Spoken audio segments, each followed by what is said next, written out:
Okay friends, welcome to Examism. तो last time हम cytology पढ़ रहे थे, यानी कि कोशिका विज्ञान। तो अभी आज उसका पार्ट 2 है। तो लास्ट क्वेश्चन से रिकैप करता हूँ। What do the stroma of chromoplast contains besides enzyme?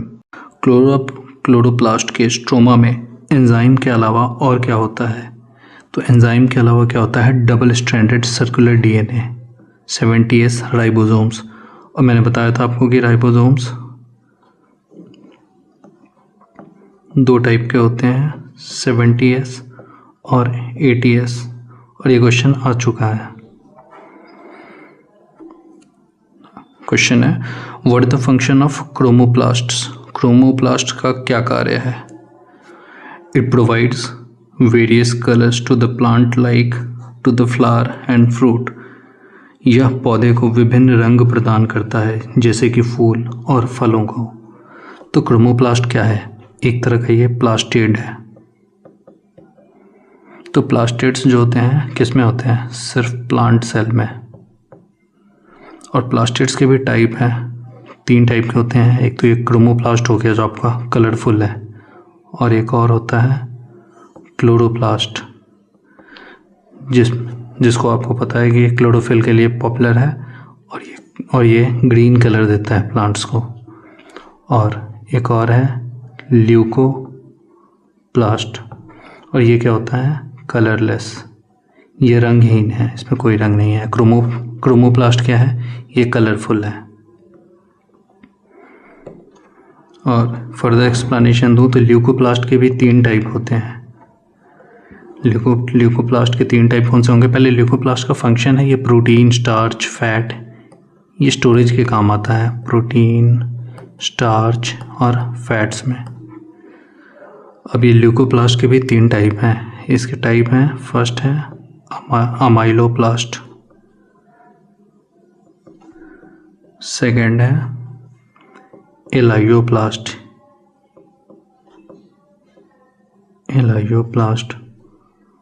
और थर्ड है, इसको प्रोटीनो या एल्यूरो कहते हैं। तो ये क्या है?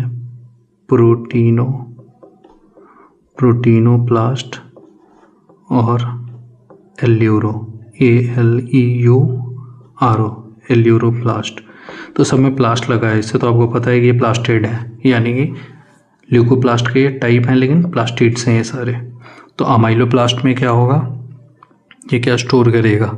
ये स्टोर करेगा स्टार्च क्या, या अमाइलेज, स्टार्च या अमाइलेज क्या है? अमाइलेज तो इसको पचाने के लिए होता है, इसको डाइजेस्ट करने के लिए। तो ये स्टोर करेगा स्टार्च। एलाइयो में क्या करेगा? ये फैट्स या ऑयल्स को स्टोर करेगा। और प्रोटीनो या एल्यूरोप्लास्ट क्या करेगा? प्रोटीन को स्टोर करेगा। अगले क्वेश्चन में आते हैं। What pigment provides the red colour in tomatoes? टमाटर में लाल रंग कौन सा वर्णक प्रदान करता है? तो ये कलर है लाइकोपीन। क्वेश्चन है, व्हाट पिगमेंट प्रोवाइड्स येलो और orange colour in plant like carrots? गाजर जैसे पौधों में पीला या नारंगी रंग कौन सा वर्णक प्रदान करता है? ये वर्णक क्या है? Carotene. What pigment is found in sugar beet? Sugar beet में यानी कि चुकंदर में कौन सा वर्णक पाया जाता है? तो इसका नाम है बेटानिन। तो आप कंफ्यूज मत होना। कैरेट में क्या है? कैरोटीन। तो कैरेट सी से, तो उसका क्या होगा? कैरोटीन। बीटरूट बी से, तो इसमें क्या होगा? बेटानिन। और कई बार ये डाइजेस्ट नहीं होते बेटानिन बॉडी में टोटली, तो फिर क्या होगा? स्मॉल और लार्ज इंटेस्टाइन में ये जो कलर है वहाँ से पास होते हुए स्टूल के थ्रू, स्टूल इसलिए रेडिश होते हैं क्योंकि बॉडी को आदत नहीं होती है डाइजेस्ट करने की इन कलर्स को, इसलिए कभी कभी होता है ऐसे। अगला क्वेश्चन है, what is the function of leucoplast? Leucoplast का कार्य क्या है? मैंने जैसे बताया था पिछली बारी, तो ये है it stores food in the form of starch, fat and protein granules. यह स्टार्च, वसा और प्रोटीन कणिकाओं के रूप में भोजन का भंडारण करता है। अगला क्वेश्चन है where are leucoplasts found. Leucoplast कहाँ पाए जाते हैं? ये पाए जाते हैं in the root and underground stem. ये जड़ और भूमिगत तने में पाए जाते हैं। What is the membrane surrounding the vacuoles called. रिक्तिका वैक्यूल को घेरने वाली झिल्ली को क्या कहा जाता है? ये क्वेश्चन इम्पॉर्टेंट है। तो इसको कहते हैं टोनोप्लास्ट। मतलब ये, अगर ये आपको पता होगा प्लांट में क्या होता है, ये वैक्यूल, प्लांट का वैक्यूल बड़ा होगा। तो ये क्या है, अगर ये वैक्यूल है तो इसके बाहर एक मेम्ब्रेन होगी, उस मेम्ब्रेन को क्या कहते हैं? Tonoplast. In a plant cell, what percentage of the total cell volume may the large central vacuole occupy? एक पादप कोशिका में बड़ी केंद्रीय रिक्तिका कुल कोशिका आयतन का कितना प्रतिशत घेर सकती है? तो 90%। मैंने बताया था प्लांट सेल में बड़ा वैक्यूल होता है और एनिमल में उससे थोड़ा छोटा आता है। लाइक अगर आप अमीबा में देखोगे तो अमीबा में कहीं कॉर्नर में छोटा सा होगा, हालांकि उससे भी अपना खाना बाहर निकालते हैं, एक्सक्रीट करते हैं, लेकिन वो छोटे साइज का होता है। अगला क्वेश्चन है in the amoeba what role does the vacuole play. Amoeba में रिक्तिका क्या भूमिका निभाती है? क्या है? It plays a role in osmoregulation and nutrition. यह प्रसारण, नियमन और पोषण में भूमिका निभाती है। ऑस्मोरेगुलेशन क्या है? ऑस्मोसिस आपको पता है कि लिक्विड यानी कि सॉल्वेंट, जैसे ये वाटर है तो वाटर में वाटर सॉल्वेंट हो गया, अगर इसमें नमक मिला देते हैं तो ये क्या है? सॉल्यूट है। तो ये ऑस्मोरेगुलेशन करता है कि इसके सॉल्वेंट का मतलब कि अगर ये टोटल अगर ये 2 पोर्शन है और यहाँ बीच में अगर मैं मेम्ब्रेन लगा देता हूँ तो ऑस्मोसिस कैसे होगी? अगर मैं नमक वाला यहाँ ज़्यादा पानी डाल दूँ तो इसमें ज़्यादा नमक है और इसमें पानी है कुछ, इसमें कम नमक है और पानी है कुछ, इसमें से इस साइड पानी तब तक आता रहेगा इधर जब तक कि इधर पानी, इन दोनों का रेशियो सेम ना हो जाए, पानी नमक का। तो ये सॉल्यूशन का रेशियो जब तक सेम ना हो तब तक इधर आता रहेगा। ये वही ऑस्मोरेगुलेशन की बात कर रहा है। ओके, एक और बता देता हूँ, डिफ्यूज़न और ऑस्मोसिस। ऑस्मोसिस में क्या होता है? हाई टू लो फ्लो करता है। मतलब अगर आप खाने में कैसे खुशबू आती है, किचन में कुछ बन रहा हो तो पूरे घर में फैल जाती है, क्योंकि पूरे घर में उस खाने की खुशबू की कंसंट्रेशन कम है, तो ये हाई टू लो है। जैसे अगरबत्ती आप जलाओगे तो क्या होगा? पूरे घर में खुशबू फैलेगी धीरे धीरे। और ऑस्मोसिस में क्या होता है, जैसे मैंने बताया यहाँ वाटर ज़्यादा है और यहाँ वाटर कम है, मतलब यहाँ हाई यहाँ लो, लेकिन यहाँ पे क्या साथ ही क्या है? ये वाटर तो सॉल्वेंट है, लेकिन अगर यहाँ सॉल्यूट ज़्यादा है तो फिर क्या होगा? इसकी वजह से अगर यहाँ वाटर ज़्यादा है और इस कंपैरिजन में यहाँ सॉल्यूट कम है, सॉल्यूट लेस है, और यहाँ सॉल्यूट मोर है, तो फिर क्या होगा? ये रेशियो तब तक एक्सचेंज होंगे जब तक कि दोनों में सॉल्यूट और सॉल्वेंट का रेशियो सेम ना हो जाए। तो इसमें क्या होगा? वाटर फ्लो करता है, यानी कि कम कंसंट्रेशन से ज़्यादा कंसंट्रेशन के लिए ये फ्लो करता है। इसलिए ऑस्मोसिस में क्या होता है? लो टू हाई होता है, और इसमें बैरियर होता है, और डिफ्यूजन में कोई बैरियर नहीं होती है, खुला होता है। नेक्स्ट क्वेश्चन है where is the nucleus located in a plant cell. एक पादप कोशिका में केंद्रक कहाँ स्थित होता है? It is shifted towards the periphery. यह परिधि की ओर खिसका होता है। What is chromatin material made of. Chromatin सामग्री किससे बनी होती है? Genetic substance DNA, deoxyribonucleic acid and histone protein. आनुवांशिक पदार्थ DNA, डीऑक्सीराइबोन्यूक्लिक एसिड और हिस्टोन प्रोटीन से बनी होती है। क्वेश्चन कभी भी आए DNA में तो हिस्टोन प्रोटीन को जरूर याद रखना। How are chromosomes formed from chromatin. Chromatin से गुणसूत्र कैसे बनते हैं? During cell division chromatin breaks into pieces and forms chromosomes. कोशिका विभाजन के दौरान क्रोमैटिन टुकड़ों में टूट जाता है और गुणसूत्र बनाता है। अगला क्वेश्चन है, what is the function and nickname of the nucleus?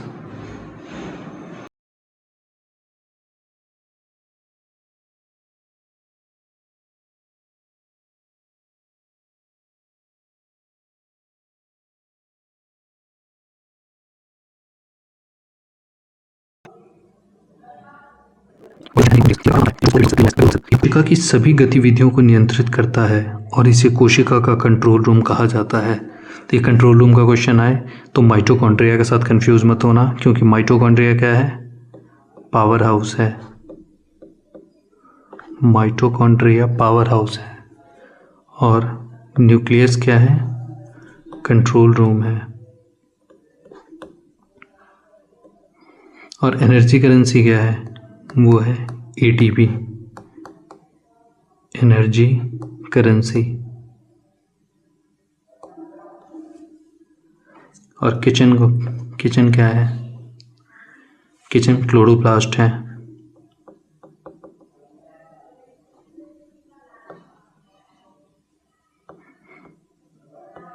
Chloroplast कौन सा? ग्रीन वाला।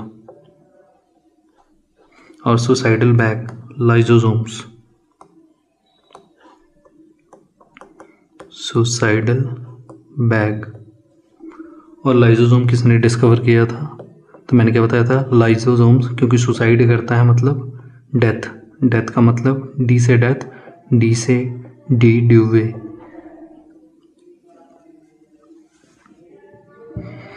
Besides the nucleus in which two organelles is DNA found? केंद्रक के अलावा किन दो ऑर्गेनेल में डीएनए पाया जाता है? ये मैंने आपको पहले बताया था, जब मैंने बताया था कि मदर कैरी करती है किसी बीमारी को। ये पिछले वीडियो में है, आप देखना। आंसर है in mitochondria and chloroplast. Mitochondria और क्लोरोप्लास्ट में क्या? डीएनए पाया जाता है। और डीएनए का मॉडल कौन सा है? इसमें हिस्टोन प्रोटीन है, हिस्टोन प्रोटीन है, डबल हेलिक्स मॉडल है। Why are chloroplasts and mitochondria considered self-replicating organs? Chloroplast और माइटोकॉन्ड्रिया को स्वप्रतिकृति करने वाले ऑर्गेनेल क्यों माना जाता है? Due to the presence of DNA. DNA की उपस्थिति के कारण इसे ऐसा माना जाता है। What happens to a cell when it is placed in a hypotonic solution? जब एक कोशिका को अल्पपरासारी विलयन यानी कि हाइपोटोनिक सॉल्यूशन में रखा जाता है तो क्या होता है? It increases in volume. इसका आयतन बढ़ जाता है। और इसका एग्जाम्पल मैं दूंगा, आप लोगों को पता होगा। उससे पहले मैं ऑस्मोसिस पढ़ा रहा था, उसमें क्या था? Osmo regulation. ये उसी ऑस्मो रेगुलेशन का पार्ट है।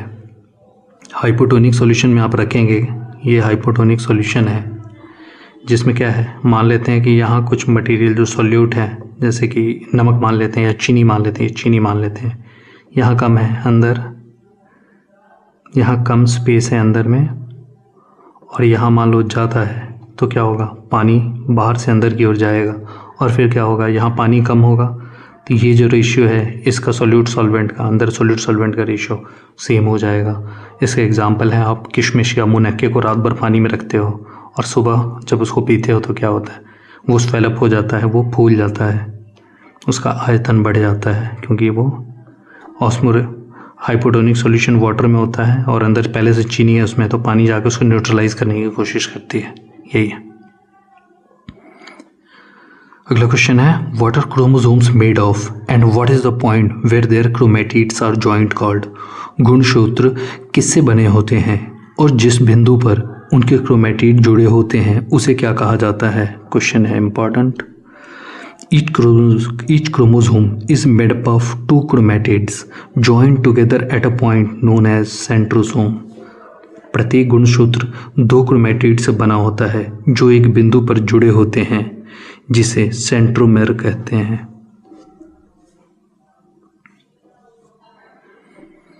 What are the bead-like structures found on chromosomes called? गुणसूत्रों पर पाई जाने वाली मनके जैसी संरचनाओं को क्या कहा जाता है? वो होते हैं जीन। ओके, क्वेश्चन है एक बढ़िया, जीन और हेरिडिटी, इसमें आपको फ़र्क बताना है। आप कमेंट कर देना। In some viruses where RNA is the genetic material, what are they called? कुछ वायरस में जहां RNA आनुवांशिक सामग्री है उन्हें क्या कहा जाता है? उन्हें कहा जाता है रेट्रोवायरस। और इसको याद कैसे करोगे? जिनमें RNA होता है, R for RNA, R for retro. Who named the chromosome and in what year? गुणसूत्र का नाम किसने और किस वर्ष में रखा? ये रखा था वाल्डेयर ने इन 1888, मतलब 1888 में। What is a diploid set of chromosomes? गुणसूत्रों का द्विगुणित सेट क्या है? A pair of chromosomes in a cell, एक कोशिका में गुणसूत्रों का एक जोड़ा। तो जहाँ दो क्रोमोसोम एक साथ होते हैं उनको कहते हैं डिप्लॉयड, और जहाँ अकेला होता है उनको क्या कहते हैं? Haploid. What is a haploid set of chromosomes? आ गया वो क्वेश्चन। गुणसूत्रों का अगुणित सेट क्या है? A set of unpaired chromosomes, अयुग्मित गुणसूत्रों का एक सेट। How many chromosomes does human have? एक मानव में कितने गुणसूत्र होते हैं? तो ये 46 होते हैं। हमेशा इनको 23 पेयर कहा जाता है। 23 पेयर्स में होते हैं, जिसमें से 22 + 1 होते हैं ये सोमैटिक, यानी कि बॉडी में होते हैं, और ये सेक्स क्रोमोसोम एक पेयर है। How many chromosomes does a pigeon have? एक कबूतर में कितने गुणसूत्र होते हैं? कितने होते हैं? 80, 80। How many chromosomes does a dog have? कुत्ते में कितने गुणसूत्र होते हैं? तो होते हैं 78। याद करने का तरीका इसमें कुछ खास तो नहीं है, लेकिन डॉग को आपने देखा होगा ऐसे बैठता है, ये वही 2 तो नहीं 7 के फॉर्म में याद रखना, 78। How many chromosomes does a house fly have? एक मक्खी में कितने गुणसूत्र होते हैं? तो ये कितने होते हैं? 12, 12। कैसे करोगे इसको याद? इसको कहोगे कैसे? मक्खी बार बार आती है घर में, तो 12 होंगे, 12, 12। How many chromosomes does Ascaris have? Ascaris में कितने गुणसूत्र होते हैं? तो एस्कैरिस में होते हैं 2। What was the first, who was the first to isolate DNA and from what source? DNA को सबसे पहले किसने और किस स्रोत से अलग किया? तो इसको अलग किया था फ्रेडरिक मिशर ने। और किससे किया था? न्यूक्लियस ऑफ अ पस सेल, यानी फ्रेडरिक मिशर ने मवाद कोशिकाओं के केंद्रक से डीएनए को अलग किया था। What are the 3 chemical components of a nucleotide? एक न्यूक्लियोटाइड के 3 रासायनिक घटक क्या हैं? पहला नाइट्रोजन बेस, दूसरा है डीऑक्सीराइबोज और राइबोज शुगर, और तीसरा है फॉस्फेट ग्रुप। ये नाइट्रोजन बेस हैं, डीऑक्सीराइबोज या राइबोज शुगर और फॉस्फेट समूह।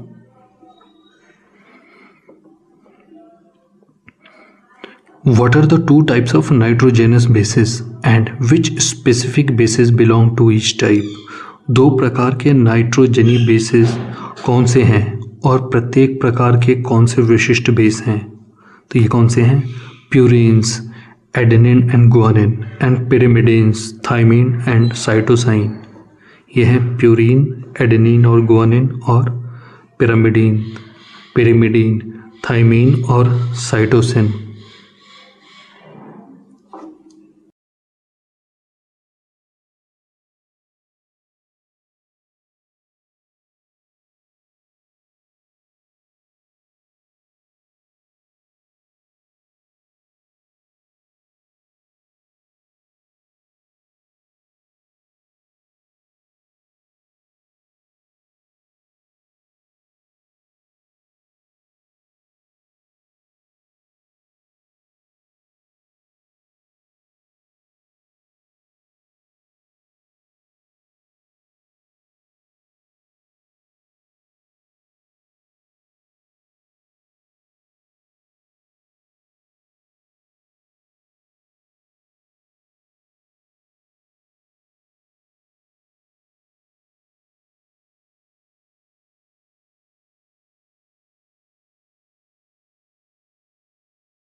Who gave the structural model of DNA?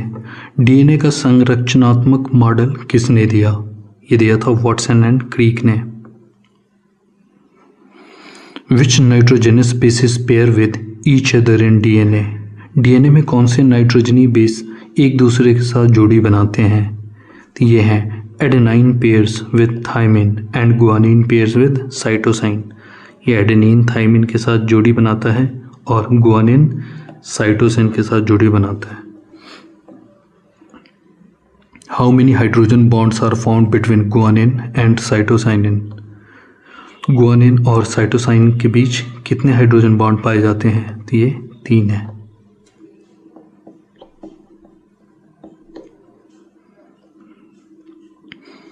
How many hydrogen bonds are found between adenine and thymine? Adenine और थायमिन के बीच कितने हाइड्रोजन बॉन्ड पाए जाते हैं? तो यह है डबल हाइड्रोजन बॉन्ड। टी है तो ये 2 याद रखना, और वो साइटोसाइन के साथ 3 थे। What gives DNA it's hydrophilic nature? DNA को उसकी जलरागी हाइड्रोफिलिक प्रकृति क्या प्रदान करती है? The presence of the phosphate bond. Phosphate bond की उपस्थिति उसे क्या हाइड्रोफिलिक यानी जलरागी नेचर प्रकृति प्रदान करती है। What is a gene? एक जीन क्या है? तो जीन क्या है? अ hereditary unit which is made by a special segment of DNA found on the chromosome. इसलिए थोड़ी देर पहले क्वेश्चन था कि डीएनए के ऊपर क्रोमोसोम के ऊपर बीड यानी कि माला के मोती जैसा क्या होता है? यही जीन है।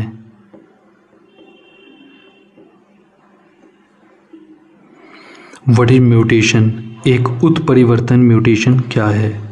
Any change in the base sequence with in a gene. एक जीन के भीतर बेस अनुक्रम में कोई भी परिवर्तन म्यूटेशन है। What is ribozyme? राइबोजाइम क्या है? An RNA molecule that acts as an enzyme. एक आरएनए अणु जो एक एंजाइम के रूप में कार्य करता है। What are the 3 kinds of RNA? 3 प्रकार के आरएनए कौन से हैं? तो वो कौन से हैं? Messenger RNA, mRNA, ribosomal RNA, rRNA and transfer RNA यानी tRNA. What is the function of messenger RNA यानी एमआरएनए? मैसेंजर आरएनए का कार्य क्या है? It brings messages from DNA in the nucleus to the cytoplasm in coded form. ये क्या करता है? न्यूक्लियस से साइटोप्लाज्म में मैसेजेस लाता है, वो भी क्या कोडेड फॉर्म में, या केंद्रक में डीएनए से संदेशों को कोडेड रूप में साइटोप्लाज्म में लाता है। What is the function of transfer RNA? Transfer RNA यानी टीआरएनए का क्या कार्य है? तो ये क्या है? It is the carrier of amino acids and transfers them to the ribosome. यह अमीनो एसिड का वाहक है, उन्हें राइबोसोम में स्थानांतरित करता है। What is transcription? ट्रांसक्रिप्शन क्या है? The process of copying genetic information from one strand of DNA into mRNA. DNA के एक स्ट्रैंड से आनुवांशिक जानकारी को एमआरएनए में कॉपी करने की प्रक्रिया ही ट्रांसक्रिप्शन है। What is microsatellite DNA used for? Microsatellite DNA का उपयोग किसके लिए किया जाता है? For studying the evolutionary relationship among various species of fauna and flora. जीव जंतुओं और वनस्पतियों की विभिन्न प्रजातियों के बीच विकासवादी संबंधों के अध्ययन करने के लिए माइक्रोसैटेलाइट का यूज़ किया जाता है। What is the key difference in the nitrogenous bases between DNA and RNA? DNA और आरएनए के बीच नाइट्रोजनी बेस में मुख्य अंतर क्या है?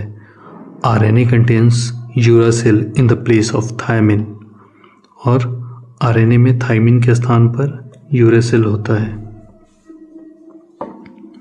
What is the cell cycle? कोशिका चक्र क्या है?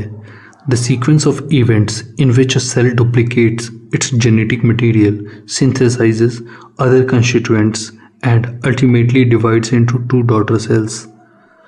घटनाओं का वह क्रम जिसमें कोशिका अपनी आनुवंशिक सामग्री की नकल करती है, अन्य घटकों का संश्लेषण करती है और अंततः दो संतति कोशिकाओं में विभाजित हो जाती है। For what three purpose is cell division needed? कोशिका विभाजन की आवश्यकता किन तीन उद्देश्यों के लिए होती है? तो सेल डिवीजन का क्या नीड है? For growth, development and repair of the body, शरीर की वृद्धि, विकास और मरम्मत के लिए। इसके लिए कौन सा सेल डिवीजन हो यूज होता है? ये है माइटोसिस। और रिप्रोडक्शन के लिए कौन सा यूज होता है, यानी प्रजनन के लिए, वो है मियोसिस।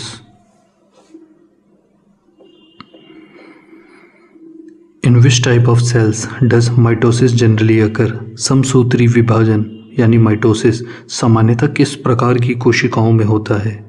इन सोमैटिक सेल्स यानी बॉडी सेल्स। ये कायिक कोशिकाओं में यानी body.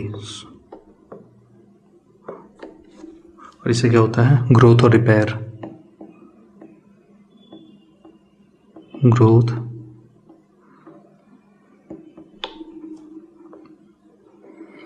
What is the outcome of mitosis in terms of chromosome number in the daughter cells? संतति कोशिकाओं में गुणसूत्र संख्या के संदर्भ में समसूत्री विभाजन का परिणाम क्या है? The number of chromosomes is equal to the parent cell. गुणसूत्रों की संख्या जनक कोशिका के बराबर होती है।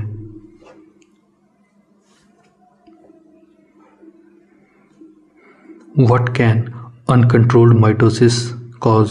अनियंत्रित समसूत्री विभाजन का क्या कारण बन सकता है? It may cause a tumour और कैंसरस ग्रोथ, या ट्यूमर और कैंसर युक्त वृद्धि का कारण बन सकता है। तो क्वेश्चन असल में रिवर्स होगा कि ट्यूमर जो है वो किसका आउटपुट है या किसका रिजल्ट है, किसके परिणाम स्वरूप होता है? तो ये क्या है? अनकंट्रोल्ड माइटोसिस है। In which type of cells does meiosis occur and for what purpose? अर्धसूत्री विभाजन मियोसिस किस प्रकार की कोशिकाओं में होता है और किस उद्देश्य के लिए? It occurs in reproductive cells during the formation of haploid gametes, ova and sperm. मैंने बताया था आपको कि मियोसिस कब यूज होता है? रिप्रोडक्शन के लिए। या अगुणित युग्मकों, अंडाणु और शुक्राणु के निर्माण के दौरान प्रजनन कोशिकाओं में होता है। What is another name for meiosis and why? अर्धसूत्री विभाजन का दूसरा नाम क्या है और क्यों? It is known as reduction division because each daughter cells has a haploid number of chromosomes. इस न्यूनीकरण विभाजन के रूप में जाना जाता है क्योंकि प्रत्येक संतति कोशिका में गुणसूत्रों की अगुणित संख्या होती है। हैप्लॉइड मैंने आपको बताया था, यहाँ सिंगल क्रोमोसोम होते हैं, और डिप्लॉइड में क्या होगा? पेयर होंगे, मतलब जोड़ों में होंगे। डिप्लॉइड में पेयर में होंगे chromosome. How many daughter cells are produced from one meiotic cell division? एक अर्धसूत्री कोशिका विभाजन से कितनी संतति कोशिकाएं उत्पन्न होती हैं? कितनी होती हैं? 4। और माइटोसिस में क्या होता है? माइटोसिस में सेम रहेंगे, यानी समसूत्री में क्या होंगे? पेरेंट और डॉटर सेल एक बराबर होंगे। What is the significance of meiosis and fertilization in sexual reproduction? यौन प्रजनन में अर्धसूत्री विभाजन और निषेचन का क्या महत्व है? There are two important features that create genetic diversity. वे दो महत्वपूर्ण विशेषताएं हैं जो आनुवंशिक विविधता पैदा करती हैं। What is karyokinesis? Karyokinesis क्या है? The division of the nucleus during cell division. कोशिका विभाजन के दौरान केंद्रक का विभाजन है ये। तो मैंने आपको बताया था उस समय प्रोकैरियोट या यूकैरियोट में। प्रोकैरियोट मैंने आपको बताया था, तो मैंने बोला था उस समय कि क्या है, इसको क्या कहते हैं? प्रो को ये प्रिमिटिव से बना है, प्रिमिटिव प्लस कैरियोन। वह प्रिमिटिव क्या था, पुराना या बहुत प्राचीन, या फिर जो स्टार्टिंग अर्ली स्टेज में होता है, ये वही है प्रिमिटिव। और कैरियोन क्या है, न्यूक्लियस। तो प्रोकैरियोट्स में क्या होते हैं, प्रिमिटिव यानी कि अर्ली न्यूक्लियस होते हैं, फुल्ली डेवलप्ड नहीं होंगे। और यूकैरियोट्स में क्या होंगे, यूकैरियोट्स में ज़्यादा मैच्योर होंगे, फुल्ली डेवलप्ड होंगे। व्हाट इज साइटोकाइनेसिस, साइटोकाइनेसिस क्या है, the division of the cytoplasm, ये साइटोप्लाज्म का विभाजन है। What is a diploid cell, एक द्विगुणित कोशिका क्या है, a cell with two complete sets of chromosomes found in somatic cells, गुणसूत्रों के 2 पूर्ण सेट वाली एक कोशिका जो कायिक और कोशिकाओं में पाई जाती है। तो डी इंग्लिश वाले याद कर सकते हैं, डाई मतलब 2 और आप हिंदी वाले भी द्वि मतलब 2। तो गुणसूत्रों के 2 पूर्ण सेट, और सोमैटिक मतलब मैंने आपको बताया था बॉडी यानी काया से रिलेटेड, कायिक ये। What is a haploid cell, एक अगुणित कोशिका क्या है, a cell with a single set of chromosomes found in gametes. और ये मैंने आपको बताया था कि सेक्स सेल वहाँ पे होते हैं सिंगल, लाइक ओवम है, उसमें क्या होगा, सिंगल क्रोमोसोम होंगे, या फिर मेल के स्पर्म में सिंगल। गुणसूत्रों का एक सेट, गुणसूत्रों के एक सेट वाली एक कोशिका जो युग्मकों में पाई जाती है। What is a crossing over, crossing over क्या है, the exchange of genetic material between 2 non sister chromatids that takes place during meiosis, 2 गैर बहन क्रोमैटिड्स के बीच आनुवांशिक सामग्री का आदान प्रदान जो अर्धसूत्री विभाजन के दौरान होता है, उसे क्या, क्रॉसिंग ओवर कहते हैं। व्हाट इज होमोलोगस क्रोमोसोम, एक समजातीय गुणसूत्र क्या है, a pair of chromosomes having the same size and shape and bearing the corresponding gene, समान आकार और आकृति वाले और संबंधित जीन धारण करने वाले गुणसूत्रों की एक जोड़ी। व्हाट इज एन एलेले, एक एलील क्या है, an alternative form of character governed bye A gene, एक जीन द्वारा शासित एक लक्षण का एक वैकल्पिक रूप। व्हाट इज अ फिनोटाइप, एक फिनोटाइप क्या है, तो यह है the character of an organism which can be seen directly और फिनोटिपिकली, यानी फिजिकली आप देख सकते हो उसको। एक जीव का वह लक्षण जिसे सीधे या फिनोटाइपिक रूप से देखा जा सकता है।